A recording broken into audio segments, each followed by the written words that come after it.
Welcome to the Native Diamond Podcast. Oh, shit! What you waiting for?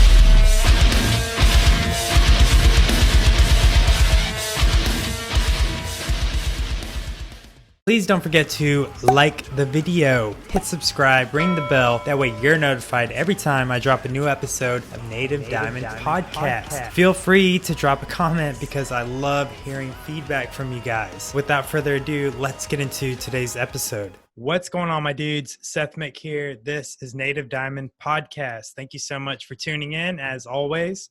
Today, I have a special guest. I have Ty Fox, the drummer from Arrival of Autumn, based out of Northern Canada. Thanks for being on the show. Yeah, no problem, man. Thank you for having me. It's much appreciated. Oh, yeah, man. If you guys haven't seen the podcast before, I start off with icebreaker questions. There are 25 or so off the top, either or style questions. I'll go ahead and kick it off with the first one. First question, the Black Dahlia murder or Cannibal Corpse? Both. Summer or winter? Summer. Kill Switch Engage, Jesse or Howard? Howard, all the way. As I Lay Dying or Trivium? Oh, man, both. I gotta go As I Lay Dying. Yeah, I don't know. That's a tough one. I'm like torn. I'll go As I Lay Dying. Fast food or Whole Foods? Whole Foods. Rap or rock? Rock. I gotta go rock. Polaris or Code Orange? None. Mosh Pit or Standing in the Back? Mosh Pit, all the way. Mega Man or Sonic the Hedgehog? Sonic. Ghost or Slipknot? Ghost. A sick solo or sick breakdown? Solo, all the way. Solo guy. Who would win in a fight, Jackie Chan or Jason Statham? Jason Statham would tool Jackie Chan. Hatebreed or Knocked Loose? None. Sylosis or After the Burial? Sylosis all the way. That's basically our sound in a nutshell. Who do you think the band is with the best merch right now? Acacia Strain. For the one shirt when Kanye put out that The Life of Pablo shirt, they just put out one that said I feel like shit on it, and I think that's the best band shirt ever made. I haven't seen that. I'll have to cop that. That's cool. One time, man, that shirt it caught me off guard. It was so funny.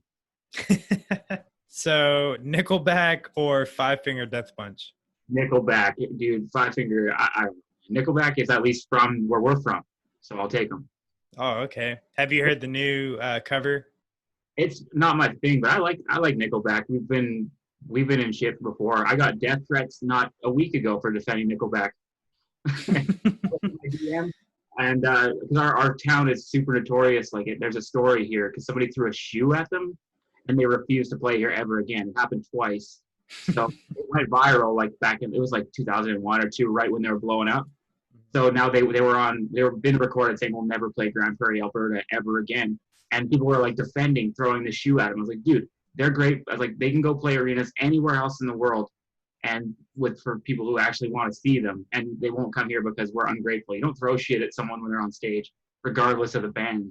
And this guy, I said that to the guy, and I was being pretty polite. I wasn't as rude as I was just now, but he was. I looked I had a message request, and it was 7 messages in a row, all just crazy, just calling me every name in the book and wanting to fight me and share. Oh my god, dude! Wow. I didn't know it was that serious, but I don't like them, I guess. I think they're fine. Right.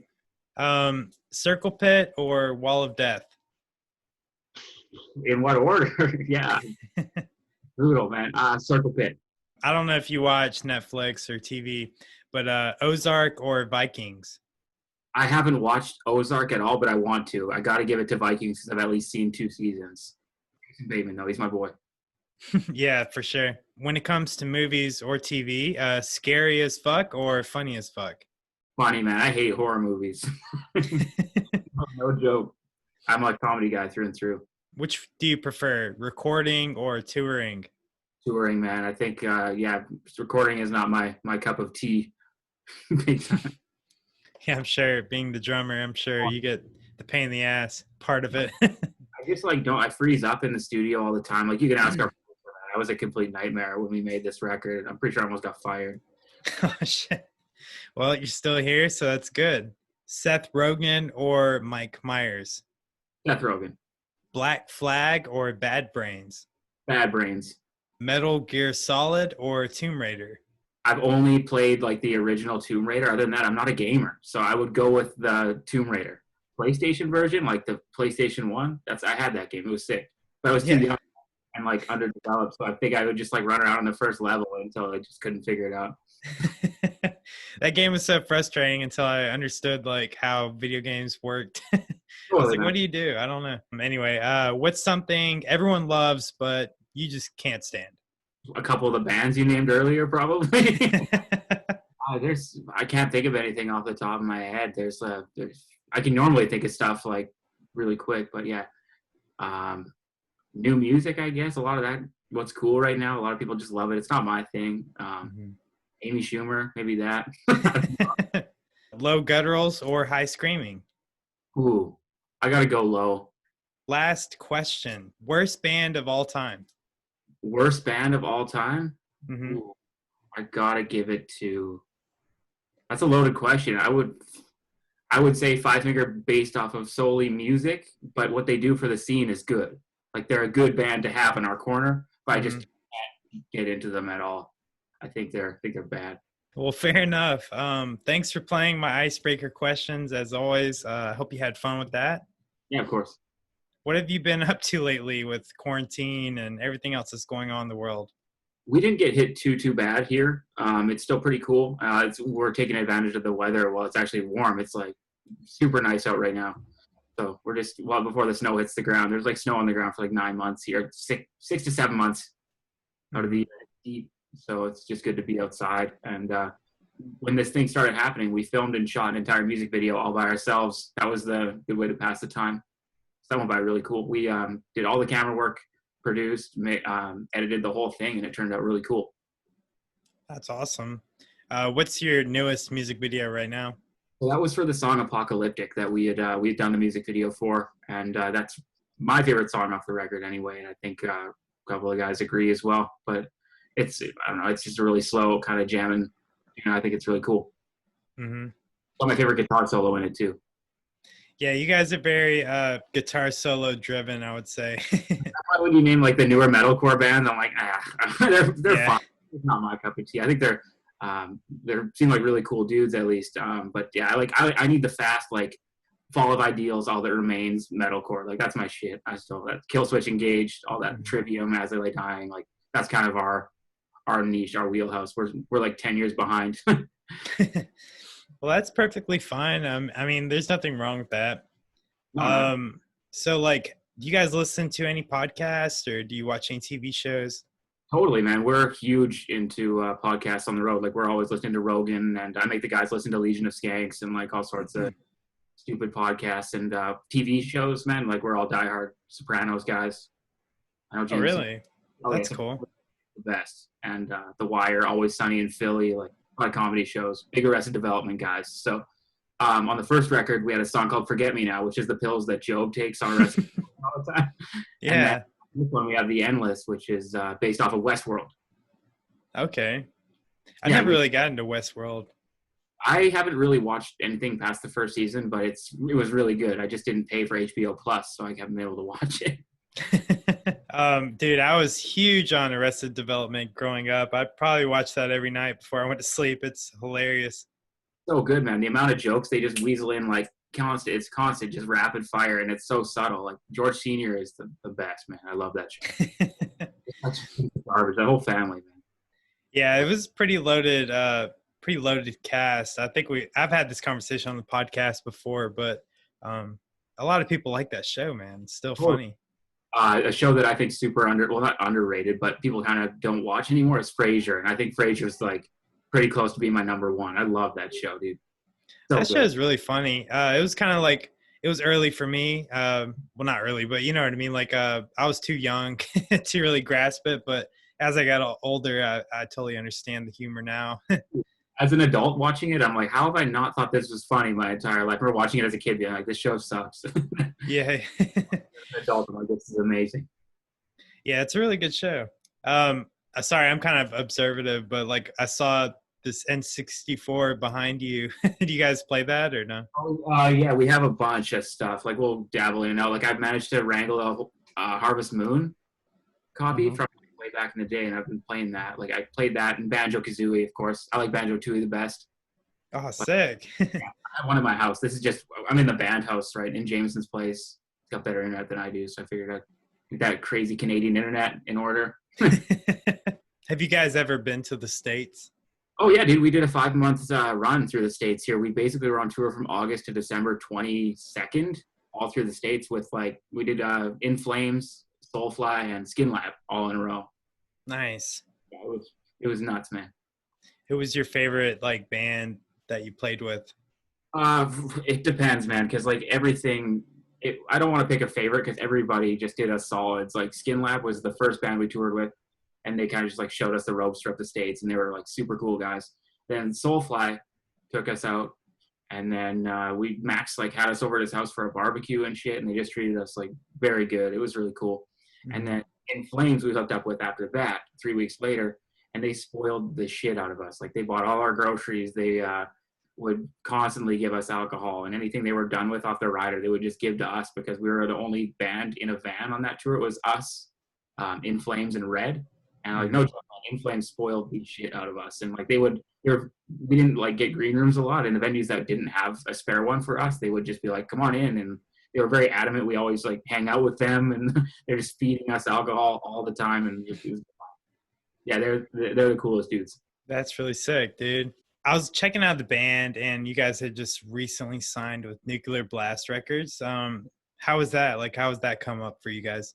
It's really cool, especially because of where we're from. Like for any of your listeners, if you type in Grand Prairie, Alberta, it's way up north. Like the highway to Alaska starts 60 miles north of us. Hmm. We're like way up in the middle of nowhere, and it's just a really cool feeling to have them reach out and want to work with us.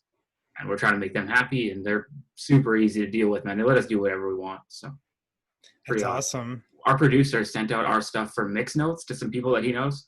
And one of those people worked at Nuclear Blast, and that was Monty Connor, the guy who like signed Slipknot and Sepultura and like all these bands. And he was the head A&R at Roadrunner for 20 years or so. And he heard it, and he was like, "Can you get these guys back?" And we went back and recorded 3 songs, and we got stuck in a Category 5 hurricane when we were doing it. It was pretty gnarly, and that was just like it was pretty cool. And we sent it back to him, and it was just a very vague process because he was hemming and hawing over it, and Mhm. then for months. Like I think we went down in October, and we got the email in April saying that they'll give us a contract. But he's like, "Don't play shows, don't do anything, just sit." And we're like, "All right, do what you think." Well, that's really awesome, dude. Yeah, so like I kind of stray away from like trying to reach out to like people on a label just because I always have to deal with like some type of management or like I don't know, just sometimes it can feel like a pain in the ass, but I didn't really have to do that with you guys. So I was really grateful for that. The grind doesn't stop when you get signed or anything like that. At least not for us anyway. I think a few other bands on other levels can probably get by and have more people reach out. And we get a lot of people reach out as well, but we also do our part to look at who's doing what and who's good and who does their homework, because it's just nice to do the work and not have to rely on someone else. We've always had that mentality to just do things ourselves, and that goes to everything, even extending out into publicity and doing interviews, because we like that stuff too. We always have Mhm. something to say. Our story's cool, so it goes a long way for us to reach out as well and not just wait for things to come our way. So we try to lead by example too, because people, especially because they think because you're signed, you just have everything handed to you. But no, we're out there doing our own things, promoting our own shows, and working hard and still grinding. Right on, dude. So have you guys played like shows while being signed Oh, with Nuclear?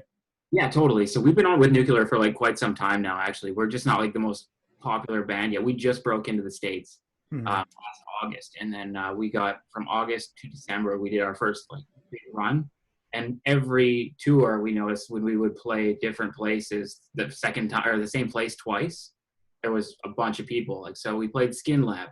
A few people from the Skin Lab run came up to Soulfly to see us. Then after the Soulfly run, we had a bunch of people come out to see us on the In Flames run. And I would say now we have more traction in the States. And Nuclear Blast was a huge help in that, from sharing us and sharing all our articles and getting us on these press websites and all that stuff. So, What are some favorite bands of yours on the label?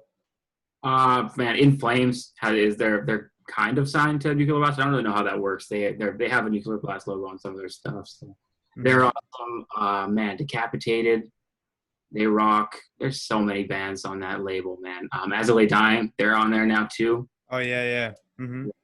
Yeah, there's a ton, man. Suicide Silence, I think, is after the Burial's not on there. Sumerian, I think. I can't remember, but Slayer, of course. Mm-hmm.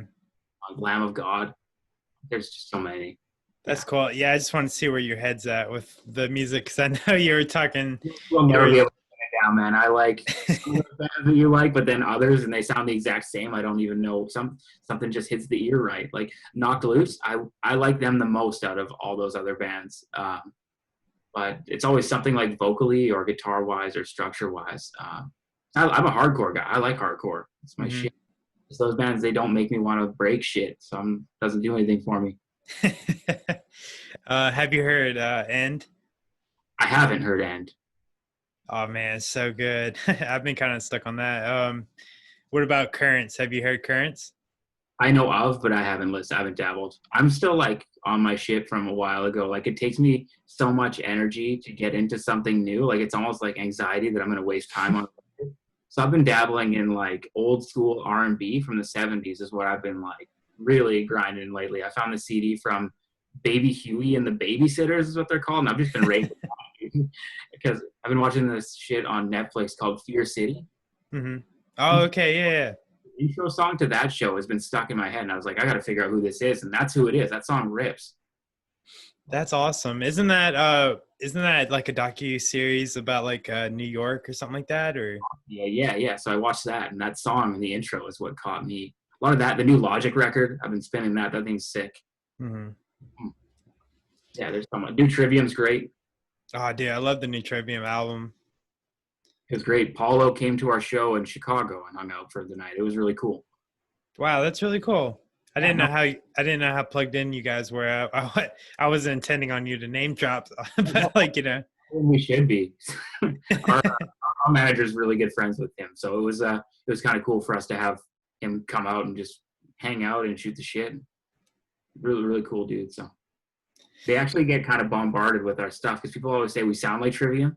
Mm-hmm. And we recorded the same studio that they did their debut at. And a lot of our fans are always being like, yo, Trivium, look at this band. They kind of sound like you guys. Somebody sent me a clip of one of Matt's live streams, and he's like, any new bands I should check out? And then they just got bombarded with AOA. Go check them out. So that's pretty cool to see. That's really awesome. So like, what subgenre would you guys classify yourself as, or are you just going by metal? We're a metal band. We're just a metal band. I guess it's like metalcore would be the thing. It's metalcore has kind of evolved into like this weird, like Crystal Lake is kind of what I think of new metalcore. That's like the band that I think of when I think about it. We're like kind of retro, old school metalcore, I guess. Yeah, metalcore. So we're a little bit more aggressive, I think, than a lot of other bands. We're fast. We still got the speed. Oh, look at him. Hey, what's up, man? This is the vocalist. This is Jameson Friesen. Oh, what's going on, man? How are you? I told him he could come barge in and hang out with us. That way you're not stuck with the drummer. You're good, man. Doesn't matter. Yeah. Talk about like new metalcore. Yeah. Knock Loose. Yeah, he's a Knock Loose guy. Sick. Yeah, that's great. Cause I was asking him about a couple new bands, and he was just like, no. So totally old school turbo here. Oh, we got the dog here just off camera. Cool. What's the dog's name? Trunks, like from Dragon Ball Z. Oh, okay, cool. That's badass. You guys big Dragon Ball fans? Big time. Yeah. We're working on some Kamehameha type vocal pronunciation on a demo the other day. So. was actually a reference that we'd used to get him to do the part the way we needed it. Yeah, it was hilarious. I was like, that kind of sounds like Kamehameha. Okay, now I got it. I don't know why, like, just talking about that made me think of this, but have you heard of, like, Alpha Wolf and Akudama? I haven't. No, not enough to really know. Well, they're, like, their new music video is kind of, like, anime-oriented. You guys might like that if you're into anime. I don't know. Yeah. My favorite anime is The Simpsons. Really? Simpsons is awesome. They go hard, for sure. So anyways, like, what were some memorable live shows for you growing up that just totally just evolved your music taste? I think that seeing Ozzy Osbourne for the first time was the thing that did it. My dad and I have always been like huge Ozzy fans. He used to put me to sleep to Bark at the Moon all the time and Shot in the Dark. And then he took me to see Ozzy in like 2003, Ozfest. It was like Flotsam and Jetsam and Finger 11 opening. And it was really cool. So that was probably the most memorable. Or Van Halen, slightly like a year or two after that. Yeah, another one that sticks out is I saw Lamb of God at the No Fierce Energy Tour with Children of Bodom, As I Lay Dying, God Forbid, and Municipal Waste. So that was, yeah, I had mono and I told my family I was fine so I could go to it. That's dedication for sure. It was the first time I'd ever been in a pit. It was really cool. That's sick. Are you into more like really aggressive shows, or do you just like more laid back, chill environment? It depends. Like, it can be aggressive. Like Code Orange, I've seen them have some shit go down in their pits, and that's not fun. But I've also been to Opeth, and Opeth you wouldn't think has a gnarly crowd, but their crowds are fucking bananas, man. Like, it actually, before they stopped screaming, like, it was gnarly. Devil Driver, their crowds are aggressive, but they're not mean. I've only, like, August Burns Red was a mean crowd. I love that band, but, like, their crowd fucking sucked. Like, I got knocked out because it's just a bunch of guys doing karate in the pit. I was like, God. Yeah, that's like really annoying to me, in my opinion. Well, it was in Calgary too, and you'll find like, and I'll get some shit for this, and that's okay. But Calgary and Edmonton are two like really good places to do concerts. But Edmonton is so good to play. It's just looser and more fun, whereas Calgary is like snootier and like more aggressive. That's how I always find anyway. A lot of elitists and like a lot of fucking bullshit there. But Edmonton is like any band that plays there, they always set like their merch records, or they're just down, like they support big time. And we're north of Edmonton by just a little bit, so that's what I find anyway. So I like an aggressive crowd, but not a mean crowd. I like to move around and like mosh pit and shit. Oh yeah, that's dope. So like, you're not going to be standing in the back. Are you like more in the pit or like around the pit? Yeah, so like even on tour, I would be in the pit for like In Flames the odd night just because I can. I'm there for free every night, or I'd be side stage and then I go rage in the pit and not tell anybody because the last thing they need is for me to get hurt on the road. So I try to spend some time in the pit. It's always fun though. Like, it just gets your adrenaline going and you're like, all right, it's just like makes you feel alive, I guess. Yeah. Have you ever been like In Flames crowds are always the best. Like they get the crowd so riled up, like crowd surfing and just gnarly shit. So it's a really happy place. It's like good environment to be. So I like that shit. When I see In Flames, it's always like an Epicenter tour, and they're like with Metallica on the bill, and like, like, I don't know, Gojira, Deftones, that kind of stuff. Yeah, you got to catch them on a headline run. That's when you get like the true experience, and it's really cool because they get like Anders, the frontman, is fucking hilarious. He basically does stand-up comedy and conducts the show. It's really cool. Well, shout out In Flames. We'll definitely have to check them out whenever shows come back around. Explain what it was like growing up in Canada. Are you from the small town that you guys talk about in your like bios and stuff like that? I was born here. Yeah. So that's Grand Prairie, Alberta, and it's way up north. It's all oil field. We all basically live off of natural gas and oil and stuff like that. I work in the environmental sector with taking drone photos and all that shit, engineering and a bunch of boring stuff. But no, it's very community based here. It gets kind of a bad rap because it's a working city. Mm-hmm. It's super, I would say it's community based. It's a really cool place to live. Alberta's like the Texas of Canada. That's basically how I put it. Okay, cool. That makes a lot more sense. Yeah, dude, it's the working class place in Canada. So like Canada's really laid back, but where we're from, it's balls to the walls all the time. Like if you need anything fixed or done any time of day, you can pretty much get it done, which is what I love about this place. If I'm in Ontario and I need a tire changed or something, they're gonna drag their heels, and it's like, especially on like a Sunday or after 5 o'clock, it's like, what the fuck, guys? Alberta, everybody they want to get paid, so they're willing to do the work. I don't know how familiar you are with like North Carolina, but that's where I live right now. Nice. Yeah, we played, was it Greensville? Maybe Greensboro. Greensboro, that's what it was. Yeah. That was Okay. So how many band members came like out of that small town? All of us. Okay, the whole band. Okay. Yeah, so we're all from Grand Prairie, like born and raised. I grew up in another city, but then I've been here for so long again that I say I'm from here. But yeah, we're all from here. It's nice because we like Jameson and Brennan grew up together, right? So they and then we just slowly started adding pieces, and then I was the third guy. We started the band, and then we got Ryan, and it's been really cool.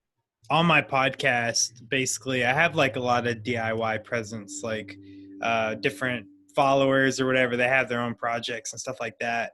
So, you know, my appeal for speaking with you or whatever, coming from like a smaller city, what would be some like advice that you would give to somebody else from like a small city to get their brand out, to get their name out, whatever? That's our strong point, actually. I'm actually glad you asked that. That's a good question. So it just comes with making a lot of mistakes. You play out of course, if you want to get known, you have to move to play other places. You don't have to move. That's the first thing I'll do. You don't move to the big city to make it, because you're just all of a sudden needing a job and needing a bunch of shit that you wouldn't otherwise need if you didn't move. Promote yourself. Like, don't just expect that you're a band coming in from another city, therefore people are going to come watch you. That's not how it works.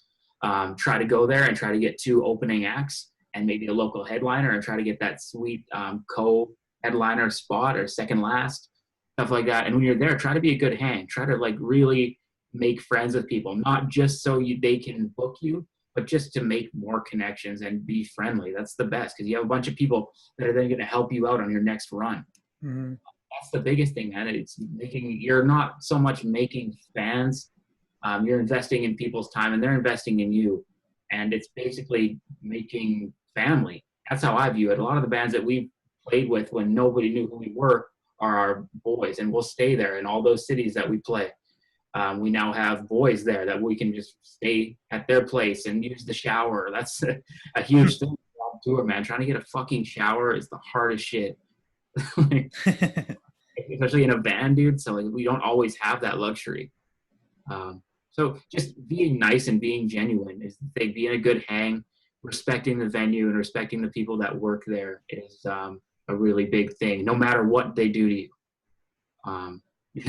We've run into some cunty people, so go with it with a smile on your face, and then don't work with them when they come back. That way you always have the moral high ground, I guess. Being friendly, because, man, that's the number one thing that'll ruin you, is like either a really bad music video that makes you look like shit, or talking and saying that you guys are shitty to work with. That'll put a whole set of problems into your routine, and nobody's going to want to book you, because word travels fast.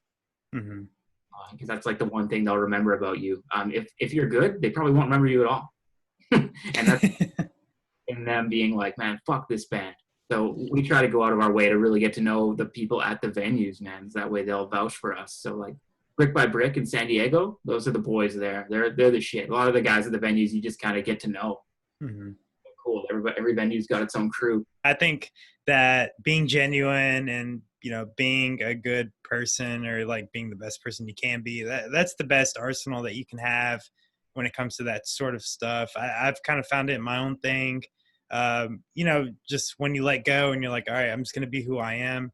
People like me, whatever.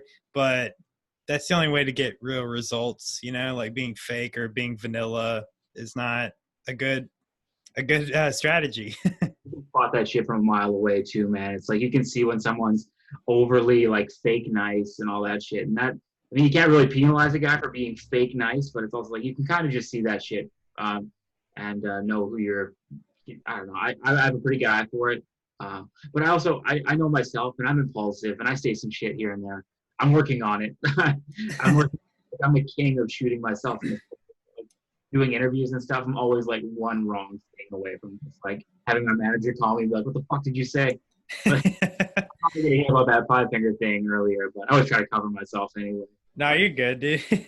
I try to be real, but not be a dick, because I am guilty of maybe just not taking into account how someone might take what I say, but it would never be. There was never usually any intent or animosity behind it. I'm usually just trying to make people laugh. Like that's the main thing on tour, man. Is trying to make the boys laugh is like the most important thing to me. So I just fuck around nonstop. No, I feel you on that. On the podcast, I mean, we say a lot of shit out of pocket, and I don't know. I just think it's fun, and I mean, when you're on a podcast, like you're trying to have a conversation. Like even though it might be an interview or whatever, I don't view it as an interview. Like I don't go into it like heavily scripted. I'm just like, all right, I'm just gonna go with the flow. I'm gonna go with whatever you give me, and I'd rather just talk. I like talking to you is fine. I had a guy on a podcast recently. The best question he could think of to ask me was, "There's women in metal, right? They sing, they play guitar, but why do you think it is that they don't play and sing at the same time?" I'm just like, what the fuck kind of question is that? That makes no sense at all. They didn't take guitar lessons. I don't know. I think it's like, I don't know, why is that even a thing? Women are just as smart and capable. They can play guitar and sing. Maybe they just don't want to. Who the fuck knows? Like, I went on this tangent basically just explaining. It's like, why does my opinion even matter on that? I'm a drummer. I'm a fucking socially awkward, intellectually underdeveloped dude that lived in a garage most of his life learning how to. Why would I be an expert on socioeconomic problems? Like, that's hilarious. But like being the drummer, there's always like that. Not rumor, but like there's always that like stigma of like the drummer's like the yes man. Do you think you're the yes man? Dude, I hate everything. So no, I don't think I'm the yes man. I'm pretty difficult to figure out, so I've been told. I love certain things that people think I'm gonna hate, and I hate certain things that people think I'm gonna love. So that's the common consensus. I try not to be difficult. I hope I'm not difficult, but I don't know. I wouldn't say I'm a yes man, but I'm not a no man either. I wasn't trying to put you on the spot. I just think it's funny. We have to clear up some rumors because people think drummers are yes men. And I'm like, all right, that's kind of. Oh, dude, the drum culture is like the Christian youth leader culture. It's always very supportive. It's fucking. It seems like fake nice, like that shit we were talking about earlier. Yeah. That's what drum culture is, and I thought like everybody's so supportive and nice to each other, and I'm like, man, it's nice, but it seems kind of like. It's like very summer campy. Nobody ever tell anybody that they should work on certain things, or I don't know. It's a weird culture to be in, but I'm stoked on it. I don't really say too much in like the drum stuff. I'm pretty like actually pretty secluded. Like I don't really go out much or like do much for press or putting myself on social media because I'm like I'm always like wearing a hood and like hiding from people and shit. So I'm just kind of shy more or less. So. I feel you. I'm like an introverted extrovert. Same. I would classify myself as that as well. Like I want to be more outgoing and extroverted, but then I'm like naturally introverted, which is kind of weird. Yeah, totally, man. I just want to make people laugh, and like I don't. that's what I like to do. I like to entertain, make people laugh, and really on tour, making people feel uncomfortable, like in weird social situations, is some of the fun that you can do. We were at a hardware store, and in front of the whole band, I walked up to one of the people that worked at the hardware store with an extension cord. I was like, "What's the weight rating on this extension cord?" What the fuck? That's hilarious if you get the joke. Yeah, totally, man. But it's just shit like that, like constantly. Well, speaking of that, I do have a segment on the show where we talk about crazy, funny road stories. So since we're on that topic, do you got any you can share? Yeah, there's honestly like a ton, man. We got broke into. One of us got our passports stolen. Jeez. And to get back into Canada, we were sketching out so hard because we had to cross an international border with no passport, and the Canadian border guards. I think the guy was new or like didn't know, but he just let us through. He showed him an ID. He's like, "Oh, good to go." And as soon as we got onto this side of the border, we're like, go find a spot to realize that we were back in the country and just like regroup and be thankful we got back in, because Brendan looks Mexican too, which is the funny thing. He always gets asked. So we got in no hiccups, which was awesome.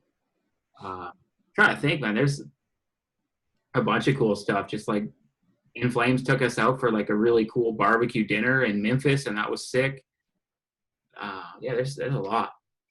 What'd you think about American barbecue? American everything rocks.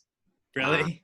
I would like to go out and just say, like, man, in the media, America looks like it's like constantly falling apart at the seams. Yeah. There, America rocks, dude. When you're there, it's just crickets. Florida might be a little fucked, but other than that, like everything's.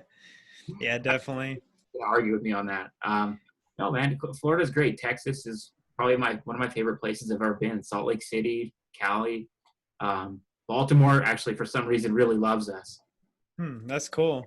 Worcester, Massachusetts, man. We're like, I did not think that was gonna pop off like it did, but I guess you have all the remains, Shadows Fall, Kill Switch is all from that area, Unearth. And when we played there, we were kind of just like that sound. So the venue went fucking ballistic from the second we started playing. Like the whole place was just like a circle pit. That's cool as shit. My favorite show of the whole tour. Yeah, I can totally see you guys having huge like Massachusetts like fan base. Yeah, that was the place. That was my favorite place to play on the whole tour. And Cali. Cali does really good for us as well. Yeah, those are definitely hot spots for like heavier hardcore type music or whatever. Charlotte's not too heavy. Yeah, Charlotte. Yeah, what is it? When we played North Carolina, I remember the crowd, the opening band. I don't want to say who it was, but they were let's say they were different. Yeah. They were a little different, and they killed the vibe of the entire show to the point where we had like a huddle in the back. Like the band was like, "Hey, we got to save this fucking show," and we went out. We pushed as hard as we could, and we went nuts. And the crowd was kind of getting back into it, but like we got them in the right direction. But holy shit, man, it was a battle. Like, yeah. Stuck around. Like it was some weird stuff was going on that night. Yeah, it's just weird because like they usually have this festival. I don't know if they still do it. I think it's called something else now, but like it was called like Carolina Rebellion. Yeah, but the bands that are on that bill are just like, I don't want to be like mean or whatever, but it's like kind of like butt rock kind of bands. Totally, I know what you mean. It's just like radio rock type shit, which is fine. I'm not hating on it, but like it's just more commercial and like radio and like I don't know what the thing is with that, in North Carolina. You can come out and say it. It's fine. Like it's just whack. But they got to make money, right? It's what the radio wants. And if you look, like a lot of those bands, they'll have like that one song that's on the radio, and it's that shitty fucking "you did this to me, now I'm gonna get back at you" song. That's what all the lyrics are. But then we actually like listen to their CD. Everything else is like pretty heavy, like Chevelle.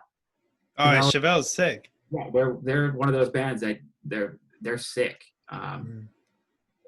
Tool gets played on those stations, thank God, because I have to listen to it at work sometimes. Now it's all new Tool, which I don't like. You don't like the new stuff? It's fucking boring, man. If I wanted to have a nap, I would listen to it, but I was like, yeah, I don't like it either. It was dumb. I was like, this is what I waited for. 10,000 Days was the shit. Yeah, it was. Yeah. Yeah, they missed me with that shit. I'm not gonna lie. I don't really like that stuff. The new Tool. It was just quiet. Like the mix was quiet. It wasn't like, it didn't seem like it was produced especially well for Tool. I love Maynard and A Perfect Circle and all that stuff. Oh yeah. I'm a diehard A Perfect Circle fan, so I was like really disappointed in the new Tool release. And I'm the only one I know that thinks that. Same with I'll get some heat for this, but the newest Gojira record, I gave it away the day that I got it. I love Gojira. Yeah, I don't like it either. I'm not gonna lie. I'm not just saying that either because you said it. But they can do no wrong in the eyes of the public. So it's like, man, nobody's gonna call them on this. I was like, I guess they just lost their mom. So like the idea was a slower, like moodier album. But Gojira is always a band that's done things that I've never heard before, or taking a simple pattern and then making shit just pop off. And I just like was waiting for that moment to happen, and then the album was over. So I was like, maybe I just missed it. So I listened to it again. And I was like, nah. And I gave the album to my buddy who I knew wanted it. So let's do it on Apple Music a couple times. And I'm like, nah, that's it for me. So I just went back to Le Fond Sauvage. That was good. What do you think about the latest Fit for an Autopsy? Oh yeah, no, that's sick. But by the way, the new Gojira song that got put out the other day, that bangs again. So I was stoked. Yeah, that's pretty good. The single, I'll check that out. Yeah, the new Fit for an Autopsy is cool. Those guys, they're good dudes. They're really cool. Yeah, I like their past two albums. They're fucking bang, dude. Like I really like them a lot. Yeah, I like that stuff too. I really like the vocals on the first song on that new record is fucking banging. Mm-hmm. Some cool moments, cool slammy moments. I like my production a little bit different though. I'm not a big fan of like this sonically of that record, but the songs are so good that I listen to that record all the time. I actually don't know the songs because I always put it on from start to finish.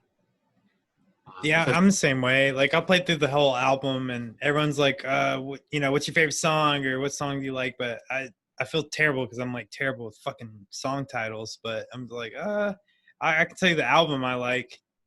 Same, man. I'm the same way. I like to front to back albums for the most part. That's kind of the way I listen to music.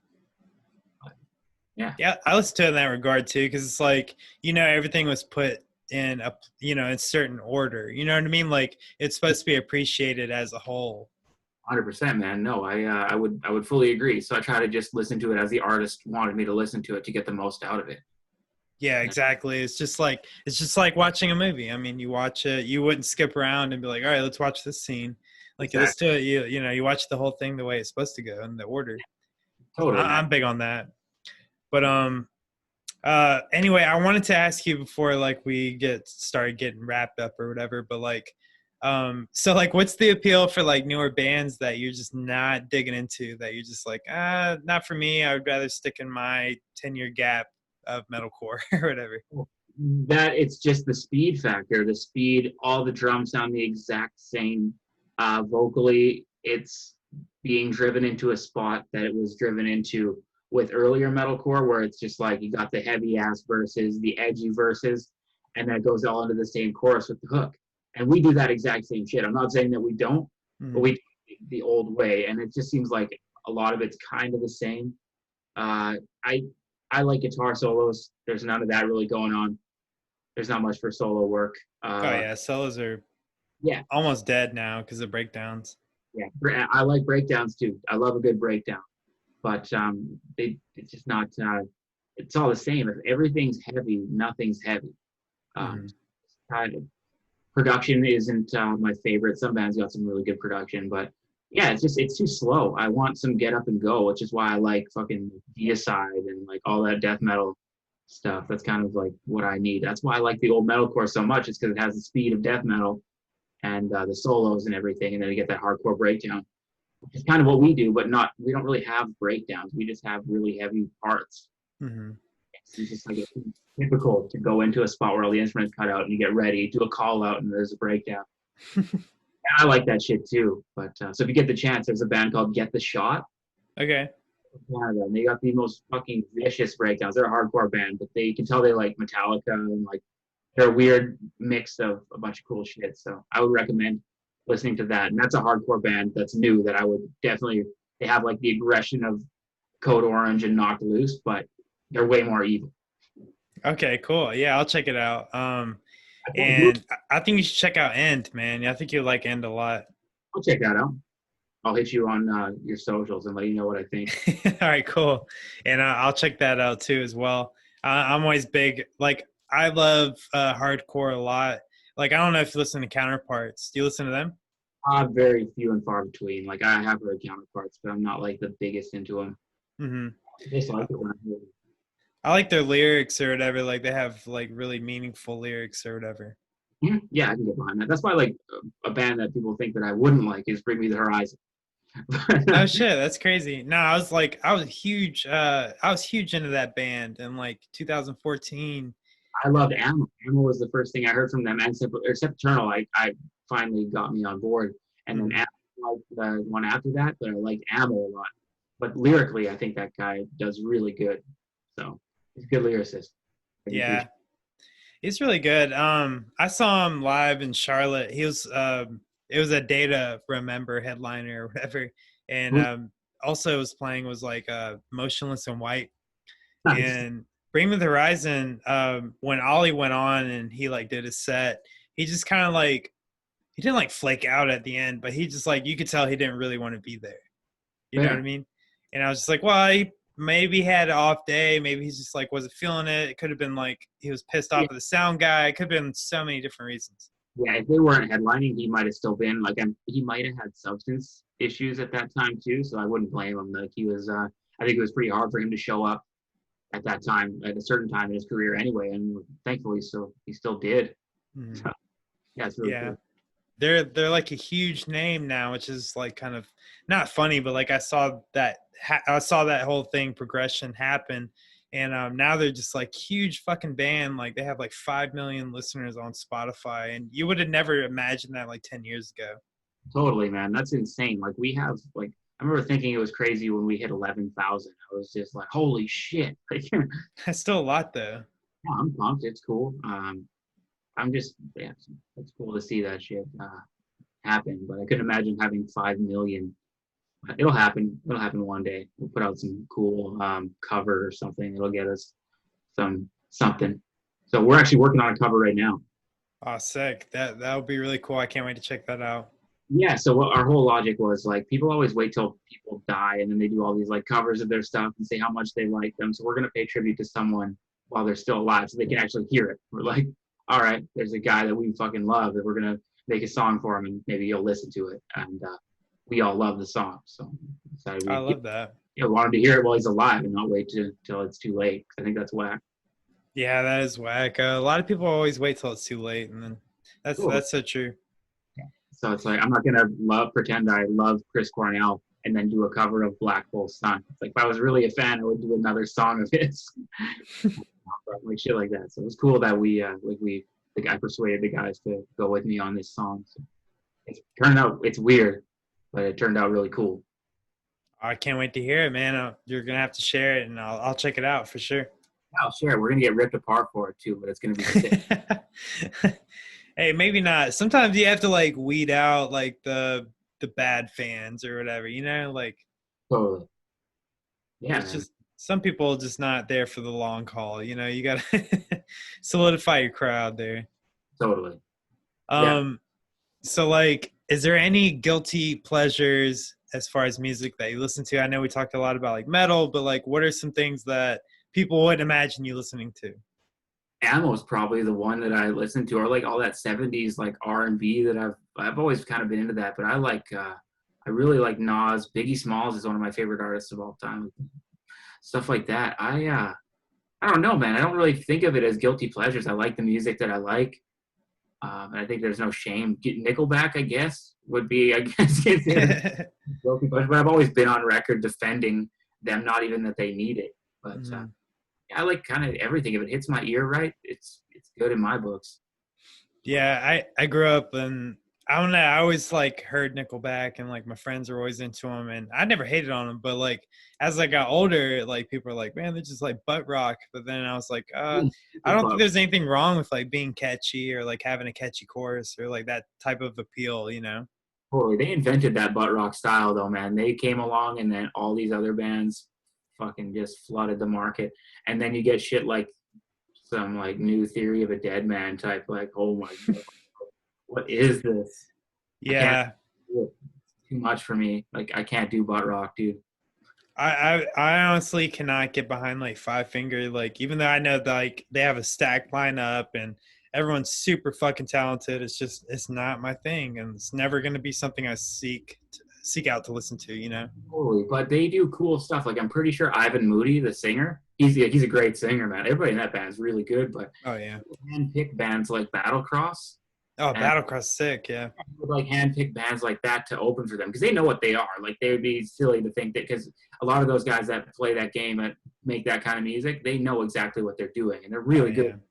And they want to go to the top of the charts. They don't want to dick around. They like to they don't want to be in a van slugging it out. They want to be private jet, and that's the way to do it. So they know how to play the game. You don't get to play that game yet. But do you think that like that's the goal now for like metal? Like, all right, let's just talk about like newer metal or whatever. Because like in newer metalcore, a lot of like the choruses are now clean and like catchy and like. Do you think now you're gonna see a lot more of like the metalcore bands trying to go like kind of butt rock or whatever? Yeah, it's already started, but they'll never go anywhere with the butt rock. They got to go somewhere else. That's why Bring Me the Horizon did so good, because they went kind of rocky, but they just copied Linkin Park. Right. Yeah. They just did the Linkin Park thing, but then they used that as a stepping stone to then get to where they are now, which is I would think that now Bring Me the Horizon sounds like what I think Bring Me the Horizon was supposed to sound like. They've evolved Yeah. in that they were. So I don't know if they're going to go butt rocky, these metalcore bands. They're going to go somewhere, and it might sound like somebody else, but then maybe they're going to take another step into the unknown and really discover what they do. And that's so there's going to be another band coming out of somewhere that's going to do it. Bring Me the Horizon being the newest one that really did it. I Prevail's pretty close too. I think they. Oh yeah, definitely. I prevail. They really skyrocketed. There's a few bands, man. I think Crystal Lake's gonna do stuff too. Mm-hmm. Like really, like they're popping off right now anyway. But yeah, they're I think they're fortunate because like they're based out of Tokyo and like in Japan, like there's a huge market for like metal right now. Like baby metal's huge. Yeah. Like totally. poppy's probably really popular in Japan. I could see that. Yeah, man, it's the grind, and you know what? As long as they stay true to themselves, they'll find that extra spot. But the second you try to like kind of cash in, I don't know if that really works out in the long run, because then you're just stuck with an album that you might not want to play. That's true. Yeah. It'll translate to the live show. So I don't know. For us anyway, we try to keep it real. We experimented on this new song, so it's a little bit slower, but it's heavier in the choruses. So we completely sang the verse and we screamed the chorus. And where the breakdown would normally be, we put a really fucking gnarly solo and a weird drum pattern. Like it's nothing like we've ever done. So we'll see if people like it. That's dope, dude. No, I really like your guys' sound. Like, I like how fast you are. It reminds me a lot more of like death metal. Yeah, so me and Brandon are big death metal guys, and Ryan. So like Brandon, if you see him, he's always just rocking a Mayhem shirt or like. Okay, that makes a lot of sense then. So if it's funny because we're like a metalcore band. We have the clean poppy vocals sometimes, but then we have like death metal riffs.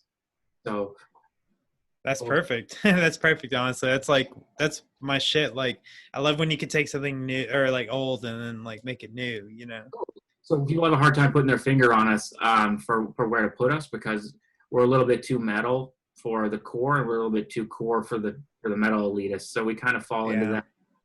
It's a good thing. It's a good problem to have. So people are always like, man, I really like the catchiness. I can't get past the vocals sometimes, but I think your music's really catchy. And that's what people who don't like metal usually say about us. And that's good. Still good that we're appealing in some way. Definitely. And then death metal guys are always like, dude, I don't like them clean vocals, but you guys got some fucking riffs and solos. So like we appeal. We got something for everybody. Yep. And at the end of the day, it just depends on if you guys are satisfied with the sound and shit like that, right? So totally. And like the drum wise for me, I know the rooms I'm going to be playing. I know that I don't have my own sound guy that comes on tour with us in the States anyway. Like we're still breaking there.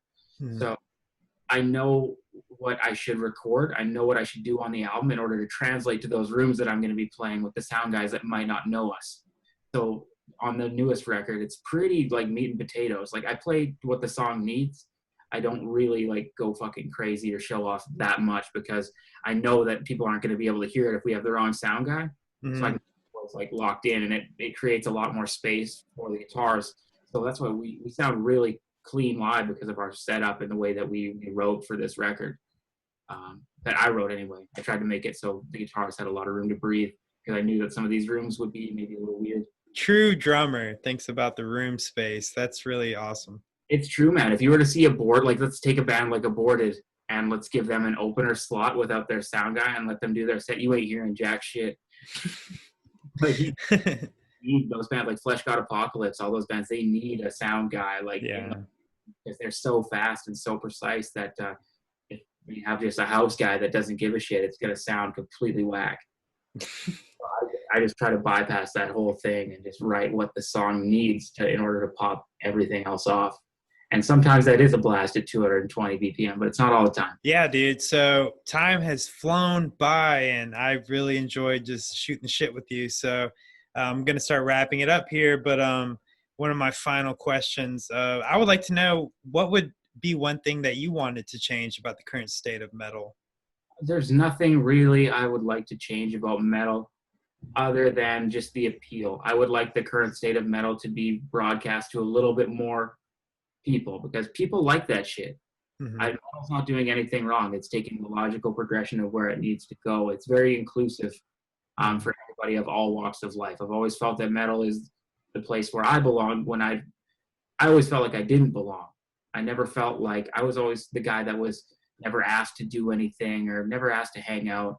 And metal was the first place that made me feel like I had a place to be. And it made me feel okay with being an outcast, because when I would show up to a show, there was people like me there. And it was refreshing. So as far as that goes, I think metal is doing what it needs to do. And I think that it's an avenue, a positive one for people to take to maybe feel a little bit more included. And that means like everybody from women, whatever race, religion, everything you think of, it's inclusive. And you'll see people go on Blabbermouth and say things like metal isn't inclusive to women or it's sexist. It's fucking bullshit. Yeah. Metal is like one of the friendliest places to ever be. We're just socially awkward. And I think that's what it comes down to. So maybe just it being exposed for what it really is and not for what it isn't. And I think that's slowly happening. So, well, I really enjoyed speaking with you. Like, I know like you're a little bit more old school. I'm definitely new school. I'm plugged in with the newer stuff, but I really appreciate that we can still have a conversation and we're not like at each other's necks, like who's better, who's got the better, you know, whatever. And I think that's really cool that as metalheads, we can have a conversation, you know? Totally. I would, if Code Orange or like Knocked Loose said, yo, we want you guys to come tour with us or something like that all day. Like, I don't have anything against it. It's just I don't really listen to it. But everybody else in my band fucking pumps that shit all the time. I'm the kind of the odd man out. Yeah, that's all right, man. You gotta fly your flag, man. Like, you know, you gotta be who you are. I think that's very important. Absolutely. So that was pretty much it. And you know, if you have any last thoughts or any final thoughts that you want to share before we head out, feel free to share that. Totally, man. I try not to be like too like pumping with all like the products, but I mean, if you get the chance, just go to like the Nuclear Blast website and order the album or whatever. Hit us up. We'll send you a shirt.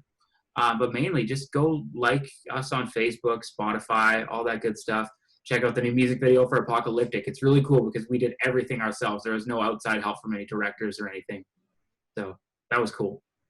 Oh yeah, dude. That was Ty Fox, the drummer from Arrival of Autumn. They are with Nuclear Blast Records. Super dope band. Go check them out. Their new album, Harbinger, whenever you can. Go check it out. It's so fucking sick. Thanks for being on the show again, and let me know if there's anything I can do for you guys. Well, that pretty much does it for today's episode. Thank you guys so much for tuning in. Please like the video and subscribe. That way you don't miss a new episode of Native Diamond Podcast. And until I see you guys on a future video, shine on. Hell yeah.